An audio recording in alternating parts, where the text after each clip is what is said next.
Welcome, minions of magic, to the Book of Change. Yes, hello everybody, it's the Warhipster here, coming at you with another review video for Codex Chaos Daemons, with this book sent to me early by Games Workshop to review for all of you, and just a huge thank you to them for doing this. I'm really enjoying making these videos. It's just so much fun to deep dive into a faction and really kind of help you guys understand where to go, what to do, and how to use the book. It's just fantastic. Just like we do with our painting videos, and if you'd like to see those painting videos, you can hit the subscribe button below to stay up to date with any new ones that come out in the future. Subscribe to see the future, just like Tzeentch. So without any further beating about the bush, let's jump right into it. Here it is, the Book of Change, Codex Chaos Daemons, coming up next.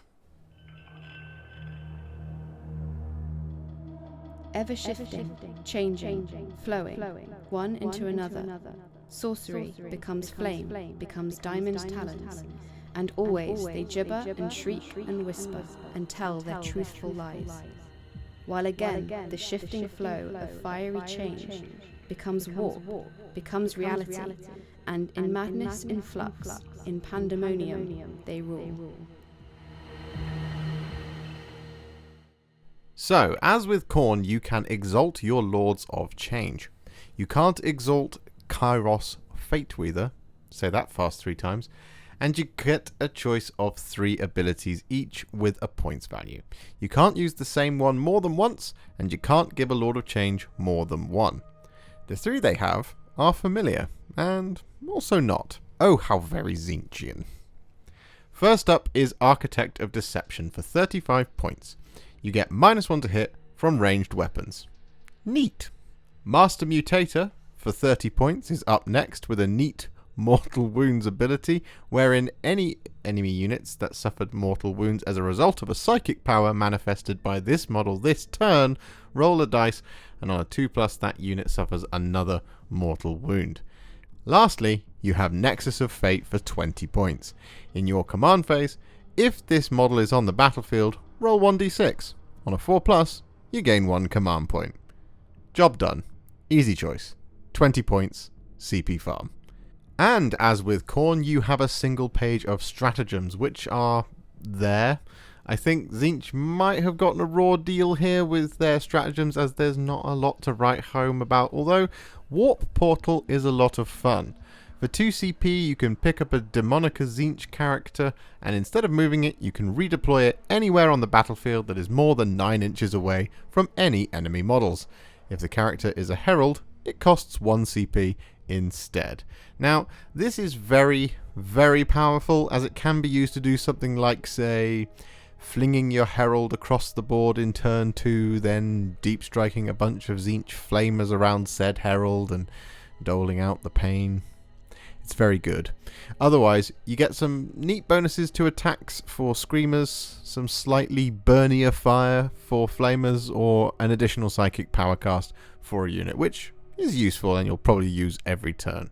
All in all though, Warp Portal is the best one here and will be useful for a multitude of different things. Now, unlike Khorne, we have the Pandemoniac Discipline. It's hard to say. Psychic powers forever. There aren't any new ones here, but the ones we do have are familiar and, some ways, a lot better. Boon of Change gets a huge boost. If you cast it on a 9 or more, you now get to pick the effect rather than it always being random, which is just fabulous. Bolt of Change does a ton of mortal wounds with dice rolls in abundancy. Gaze of Fate is different now in that rather than giving you a free re-roll dice on anything of your choosing, you now get to retain up to 2 unspent Warp Storm points as long as the Psyker is on the battlefield. Pretty much an auto take on a Lord of Change, this one, for that Warp Storm point retention. Treason of Tzeentch is now a lot less fun, but a lot more streamlined. You pick an enemy unit that's in 18 inches and visible, and that unit is not affected by the aura abilities of other enemy units. It's very good, especially if your opponent relies on a single tech piece with a bunch of buffing characters around it. Now, Tzeentch says, no. Infernal Flames adds +1 to wound for friendly ranged attacks on a Tzeentch core unit, and Infernal Gateway! Infernal Gateway gets a huge boost. It no longer hurts your own models, so that's great. It affects the closest enemy unit now, not enemy model, so has the added bonus of affecting enemy units within 3 inches of the unit, not the enemy model. Sadly though, this is reduced to D3 mortal wounds if cast normally, and flat 3 mortal wounds if cast on a 12 or more. Still, it's more reliable and has a wider footprint, so that makes it a very good change. All change is good change in the Book of Change. Similarly to Khorne, you have a page of Warlord traits, and Heralds can only pick from the first 3, Greater Demons from all 6. Tzeentch has consistently the best Warlord traits in my opinion, with 3 being real standouts. Tyrant of the Warp to never suffer perils of the Warp, and get a 5+ feel no pain against mortal wounds. Lawkeeper of Tzeentch to add 6 inches to the range of a psychic power each time it is manifested successfully, which could get out of hand. It doesn't include Smite though, as that is not a pandemoniac power.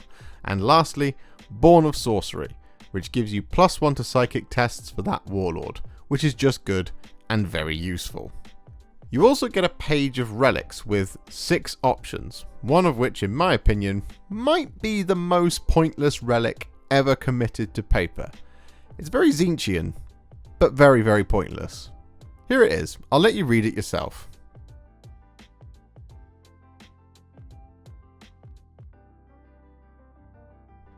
Given as you're going to be bringing a ton of psychers anyway, why make your warlord sit out for a long old time to learn a power it should have brought with it?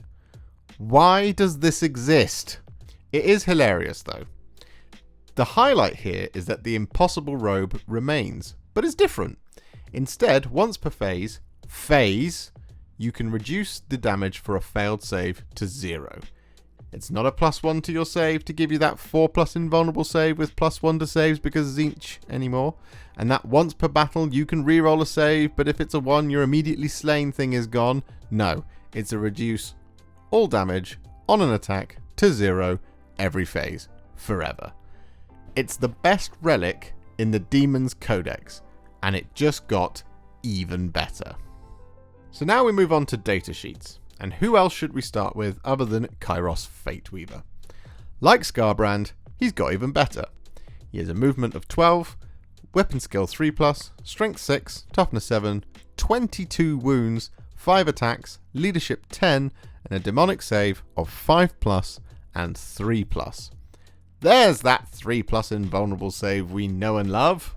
Kairos' Staff of Tomorrow is an almost tasty weapon at strength +2, AP -3, 2d3 damage, but as usual, it's the abilities that give us the source. He has all the demonic abilities, as does everything in the book, but he also allows friendly Tzeentch core units within 6 inches to reroll 1s to hit.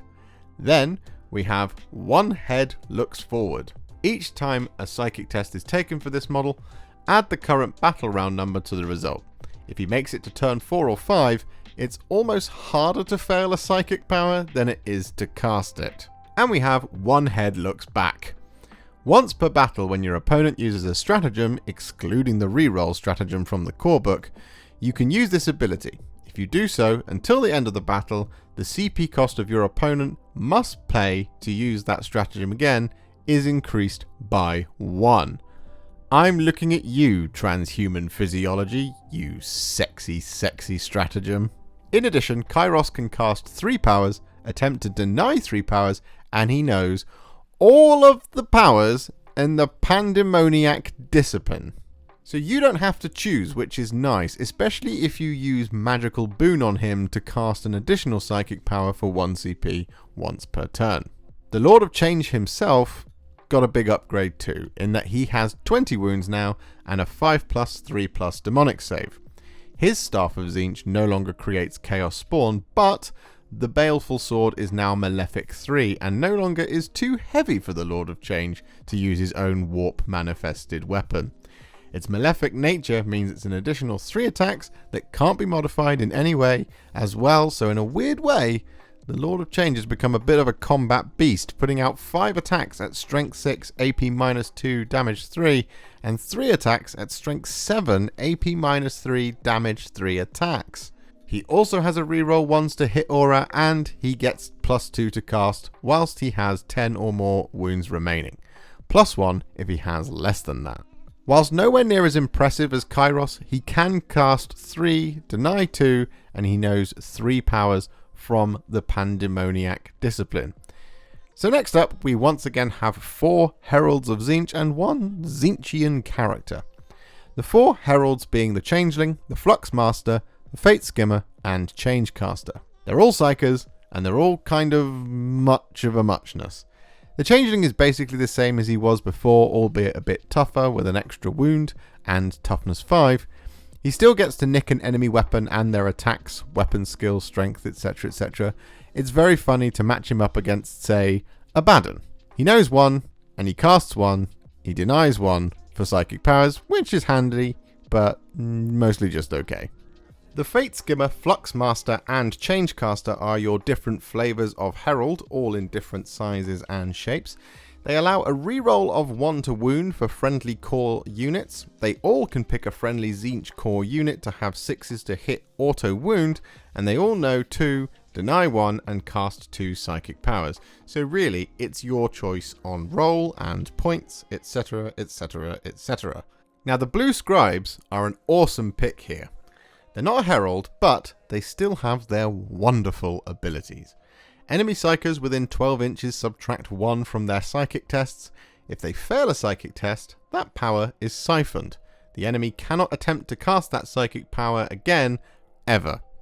That's it, ever. They can't ever do it ever again. That's great! In addition, at the start of your psychic phase, roll 2d6 and select 1 of the psychic powers from the Pandemoniac discipline. It is automatically cast and cannot be denied. If this model successfully siphoned any psychic powers in the previous enemy psychic phase, it can automatically manifest Smite as well. Their stat line is a lot better now, but keep it away from the danger. It does now have a 5+, 3+ demonic save, so it might weather the firepower that may come its way a little better now, but still keep it away from danger. So in my opinion, you need to take the blue scribes because it's awesome. Having 1, maybe 2 Heralds and possibly both Kairos Fateweaver and a Lord of Change is a good way to deal a lot of mortal wounds and to support the army properly. Although honestly, it's in the next lot of datasheets where things get more complicated and not necessarily for the better. Let's talk about horrors. Pink horrors and blue horrors are separated out into 2 different units, and as with bloodletters, you can take 10 of them. No more, no less. The demonic icon ignores any or all modifiers to combat attrition, and the instrument adds 1 to the leadership characteristic of the models in the unit, and you do not need to pay for either in points. Pink horrors and blue horrors can both split, and you don't need to set aside points to do this anymore. It just happens. However, you do have to roll for it. When a pink horror is destroyed, roll a dice, and on a 4+, that model splits into 2 blue horrors. If a blue horror dies on a 4+, you can replace it with brimstone horrors. Classic. However, there are some things to make clear. A unit of blue horrors costs 70 points. A unit of pink horrors costs 150 points. Units of blue horrors, and if a unit of pink horrors is reduced to only blue and brimstone horrors, cannot be objective secured, and it cannot do actions. Eek. Pink horrors are no longer psychic either, so can't do the little single dice roll smite, which is a shame. The stat lines are relatively unchanged, but the splitting thing is free but more difficult to do. A pink horror's ballistic skill is now better, and the save of a pink horror is 6+, 3+, blue horror 6+, 4+, and brimstone is 6+, 5+. The flames are better at strength +1, AP -1, damage 1, but they are assault 2, and they no longer gain an extra shot for being over 20 in a unit because you can only take them in units of 10. Now look, horrors were either throwaway objective holders or they were an annoying unkillable mass in the center of the board. Now they do a little more damage, but not by much, and they survive a little bit longer, but not by much. Honestly, you probably don't want many of these beyond the minimum requirement. I'm leaning towards 2 units of pink horrors and 2 units of blue horrors, and then splitting the pink horrors with the casualties from the blue horror units. 150 points is steep though, very steep, especially when 10 used to set you back 80, if you weren't going to split them into blues and brimstones. I don't know, I just think that 150 is a tad too much for me, but time will tell. I don't expect to see many 60 pink horror type armies though. I suspect Tzeentch fans will want to lean into flamers, screamers, exalted flamers and burning chariots. With good reason. Because screamers are back, baby! It's not just me forcing them to be either. You can only take them in units of 6 now, but they gained an extra wound. They have a 6+3+ save, 3 attacks, and the lamprey bite is still strength +2, AP -3, damage 2, meaning they are your melee specialists, and they have 2 cool abilities, one that returns in better form, and a new one. Their slashing dive is the same in that when they pass over a unit, you roll a dice for each screamer to do mortal wounds. However, instead of it being on a 6, it happens on a 4, which is a bit wild. The other ability they gained is Riders of the Immaterial Wind. With this, they can put themselves anywhere on the battlefield more than 9 inches away from any enemy models. It's cool for getting you around the place, but with their still remaining 16-inch move, it won't come up that often. Maybe from time to time, but often not. Now, Flamers. Flamers were good before. Flamers are even better now. Flamers have gained an extra wound. Flamers have gained an extra pip of strength. And Flamers have a 6+3+ save. Here's their profile for you. Now they've been limited to 6 per unit, but that's okay because their weapons are now no longer pistol D6, but assault D6+3. It's also now -2, which is another bonus. All in all, a good glow up. Their stratagem lets them shoot max amount of shots if aiming at a unit of 11 or more, so it's kind of situational, but this is all good stuff. They're cheap too at 25 points a model, and they move fast at 12 inches, which is just great. An Exalted Flamer being nearby, i.e. 6 inches nearby, gives them +1 strength, and the Exalted Flamer still has some great weapons. Its damage is now 3 on the blue fire, rather than D3, which is useful, and at strength 9 is pretty cool, or pretty hot. Honestly, whilst the Burning Chariot is cool and all, it's a bullet magnet with a great malefic weapon, but a worse save than an Exalted Flamer. You are best off having Exalted Flamers accompany your Flamers around so they can't be targeted as characters and typically do their thing, and at Assault 3, Strength +3, AP -4, Damage 3, the blue fire is a great little unexpected weapon for them to have. Their 6+3+ is a real nice addition as well. So there you have it, the Book of Change. With all of that in mind, I've got a list I'm planning, which is as follows.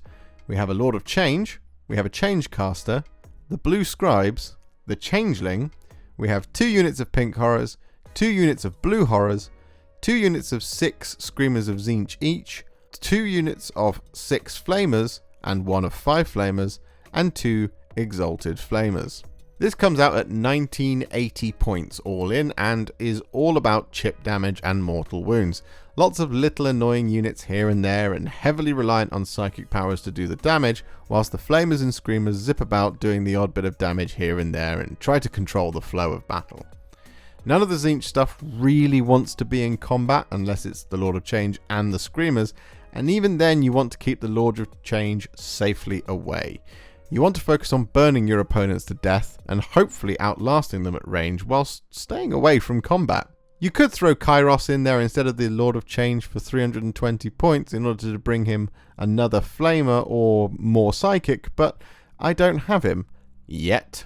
So this is what I'm working towards getting down on the table eventually.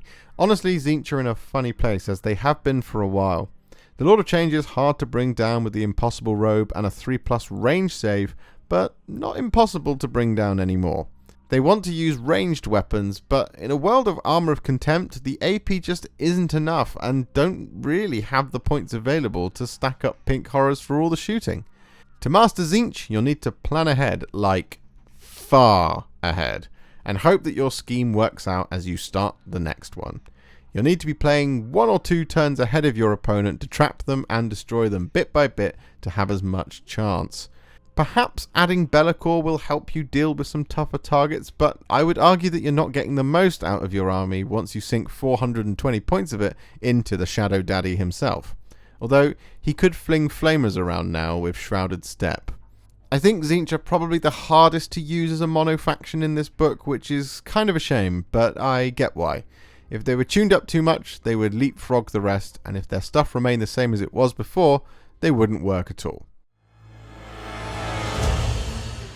So there you have it, folks. The Book of Change is in the books.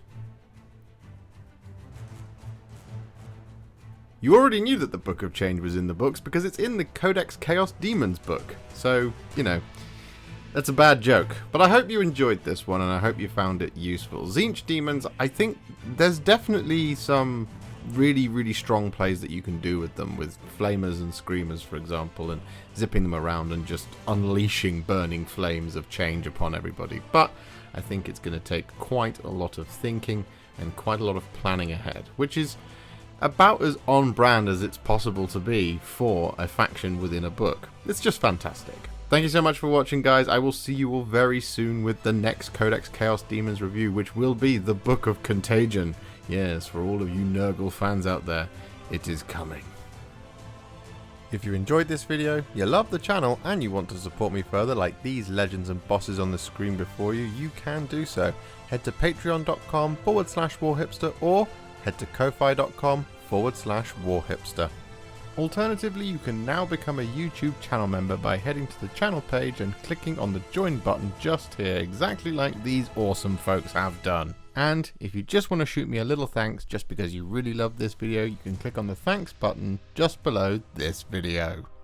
Don't forget to share it, like it, comment on it, and don't forget to subscribe to the channel. And to make sure you stay up to date, don't forget to click the bell icon.